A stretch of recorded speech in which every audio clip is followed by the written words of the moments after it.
पीयूसीसी चालाण भरवा नहीं हाईकोर्ट को निष्पत्ति को नहीं सरकार को घेरिले छात्र बीजेडी सभापति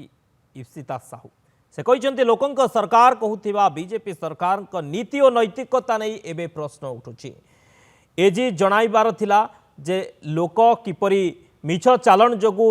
शोषित होउछंती लक्ष लक्ष टंका फाइन देवाकू लोक सक्षम नुहंती एकथा जदि से कोर्ट को जणाई थांते तबे निष्पत्ति किछि भिन्न होई थांता। महानदी शुणाणी रे एजी उपस्थित रहिले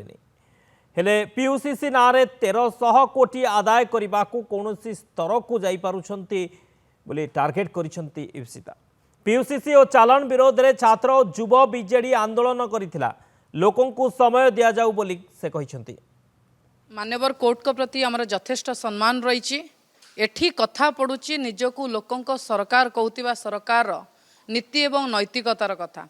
जेतबले सरकार जाइकी कोर्ट रे अपियर करूचंती सरकार तरफ एडवोकेट जाइकी अपियर करूचंती सेतबले मान्यवर कोर्ट को एटा जणेबार थिला लोक कोबळे भाबरे हंतसंत होउचंती जेतबले पीयूसीसी पई चालाण पड़ीची ताकू दबा पाई लोक सक्षम नुहंती बोली एकथा जदि मान्यवर कोर्ट को जना जाई थांदा हुए तो आज भड्रे किछि डिफरेंट ही थांता। सरकार गर्व एवं अहंकार देखंतु